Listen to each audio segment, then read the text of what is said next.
खुलुमबाय आं माइनाव बसुमतारी गिबियावनो बर' रादाब नायगिर नोंथांमोनखौ आंनि चेनेलाव बरायबाय लोगोसे गोजोन फुंबिलिनि गाहाम हामलायथि बावहरबाय नोंथांमोननि थाखाय लानानै फैबाय आं गोदान मोनसे रादाब नोंथांमोना भिडिअखौ अननानै जोबजासिम नायलांदो। दिनैनि गिबि खौराङाव दङ बरमा गुदि बर' थुनलाइ आफादनि 2026 मायथाइनिफ्राय 2028 मायथाइनि थाखाय गोदानै आफादगिरि महरै उमेश चन्द्र बर' आरो नेहाथारि महरै गणपति सोरां बर' बिथांमोनखौ फिन सायख'फिननाय जाबाय। मख'नो गोनांदि मैया 16 नभेम्बर बर' थुनलाइ सानजों लोब्बा लाखिनानै चिरां जिल्लानि जाखांफु खन्थाइगिरि सोमखोर बसुमतारी बिथांनि हरादा बेसे गोथौ थामथि खन्थाइ बिजाबखौ बिजनीनि बरलगावआव थेंफाख्रि फोथाराव पद्मश्री सर्वेश्वर बसुमतारी बिथांनि आखाइजों बेखेवनानै होबाय। क'क्राझार जिल्ला एबसुआ खुंगा ब्रैथि जिल्ला रोंगौसा सायख' आनजादखौ फैगौ 14 डिसेम्बराव खुंफुंनो साखाफारा जादों। फारियै गेजेर फरायसालिनि थाखो 6, 7 आरो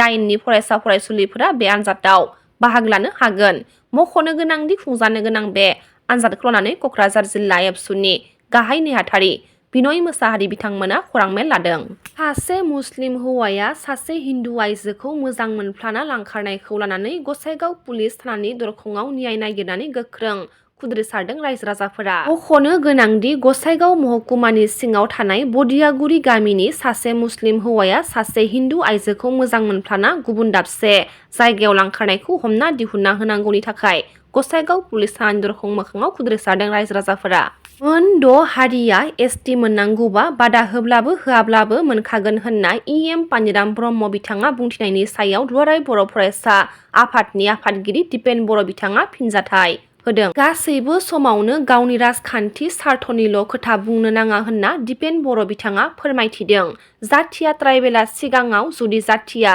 थायाब्ला ट्राइबेला थायाब्ला बहा राजखान्थि खालामगोन होनना दिपेन बर' बिथाङा फोरमायथिनायखौ नुनो मोननाय जादों। जे हेफाजाब गैयै बायदि जे बिपिएफनि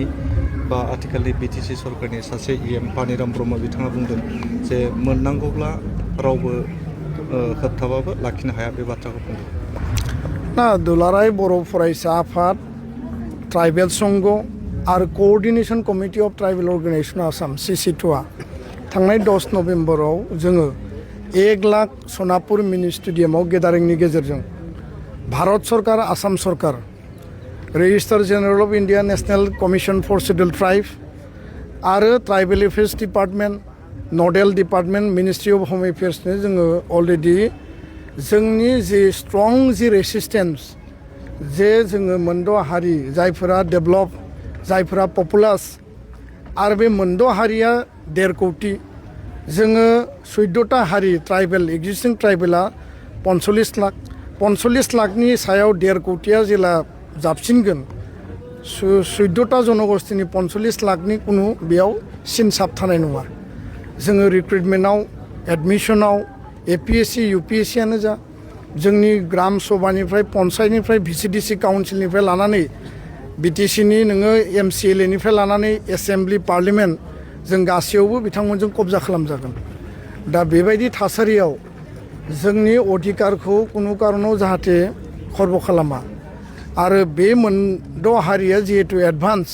बिसोरनि पपुलेसनाबो बारा बेखौ जोङो अलरेडि भारत सरकार आसाम सरकारनो जों मिथिहोबाय। जों स्ट्रं रेसिस्ट खालामदों आरो जों अपोज खालामदों। बेयाव सोरबाया पलिटिकेल लाबालाबनि थाखाय पलिटिकेल माइलेजनि थाखाय सोरबाया गावनि पलिटिकेल सार्थनि थाखाय कमेन्ट होदोंब्ला बे बिथांमोननि बाथ्रा। दा जातीयताबादा मा जाति सार्थआ मा जातिनि अस्तित्वआ बबेयाव बड'फाया मानो आन्दलन खालामदोंमोन मानो सेपारेट स्टेट बिदोंमोन बे खोथाखौ सनापुरनि मिनि स्टेडियामाव आं बुंदों। भारत सरकार आसाम सरकारा जुदि गोरोन्थि खालायोब्ला जारिमिननि गोरोन्थिखौ जुदि रिपिट खालायोब्ला 7 सिस्टारा जाय कारनाव बाइफार्केट जादोंमोन बे एखे परिबेसा फैगोन होननानै बुंदों। बेखौ लानानै गोबां इन्टेलेक्सुयेलफ्रा गोबां मिडिया पार्सन्सफ्रा एडिटरफ्रा आंखौ कुइसन खालामदों जे नोंथाङा मानो आसामखौ खन्द' बिखन्द' खालामनायनि खोथा बुंदों। जों आसामनि इन्टिग्रिटिखौ लुबैयो खिन्थु सोरबाया जोंनि अधिकारखौ धंस खालायोब्ला 7 स्टेटआ मानो जानाय बेनि हिस्ट्रिखौ मानो रिपिट खालामनो नागिरदों। दा बेखायनो हानजाया मा बुंदों सोरबाया मा बुंदों बेखौ लानानै आङो जेबो कमेन्ट होनो नागिरा। रायजो राजाया बिसार खालामगोन इन्टेलेक्सुयेला बिसार खालायगोन आरो एनि टाइम जोङो गावनि पलिटिकेल सार्थनि थाखायल' खोथा बुंनाङा जों बुंदों जे जातिया फार्स्ट जातिनि अस्तित्व आइडेन्टिटिया फार्स्ट ट्राइबेलनि अस्तित्व आइडेन्टिटिया फार्स्ट नोंनि ट्राइबेला थायाबा नोंनि जातिया थायाबा नों पलिटिक्सखौ बहा खालायगोन दा बेखायनो जाय जेखि बुङा मानो आसामनि गासै पलिटिकेल पार्टिया 6 कमिउनिटिनि एसटि होनायाव पजिटिभ आसामनि गासै माने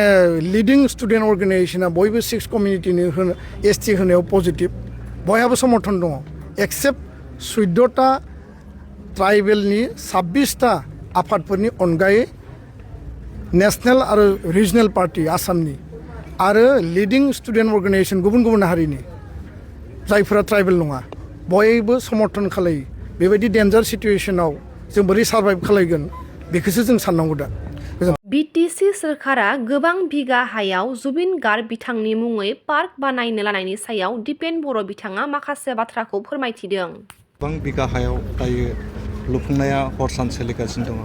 दा बाथ्राया ससियेल मिडियायाव सोलिगासिनो दं जे गावनिखौ नागारहरो गुबुनखौ बजबो बे बाथ्राया सोलिदों। आङो बिनि सायाव जेबो कमेन्ट होनो लुबैया खोथाया जाहैबाय जुबिन गार्गआ आसामनि हार्टथ्रब बयबो हारि हारिसा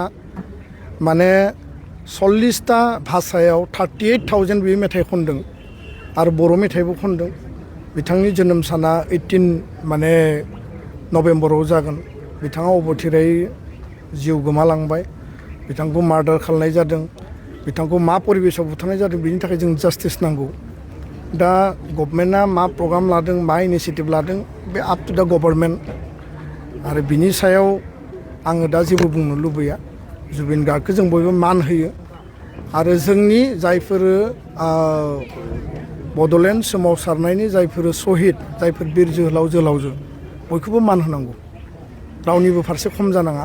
दा बेखौसो आं हास्थायो गोजोन्थों। आङो बिनि सायाव जेबो कमेन्ट होनो लुबैया खोथाया जाहैबाय जुबिन गार्गआ आसामनि हार्टथ्रब बयबो हारि हारिसा माने 40टा भाषायाव 38,000 बे मेथाइ खनदों आरो बर' मेथाइबो खनदों बिथांनि जोनोम साना 18 माने नभेम्बराव जागोन बिथाङा अबथिरायै जिउ गोमालांबाय बिथांखौ मार्डार खालामनाय जादों बिथांखौ मा परिबेसाव बुथारनाय जादों बिनि थाखाय जों जास्टिस नांगौ दा गभर्नमेन्टआ मा प्रग्राम लादों मा इनिसिएटिभ लादों बे आप टु दा गभर्नमेन्ट आरो बिनि सायाव आङो दा जेबो बुंनो लुबैया जुबिन गार्गखौ जों बयबो मान होयो आरो जोंनि जायफोर बड'लेण्ड सोमावसारनायनि जायफोर सहिद जायफोर बिर जोहोलाव जोहोलावजो बयखौबो मान होनांगौ रावनिबो फारसे खम जानाङा दा बेखौसो आं हास्थायो गोजोन्थों।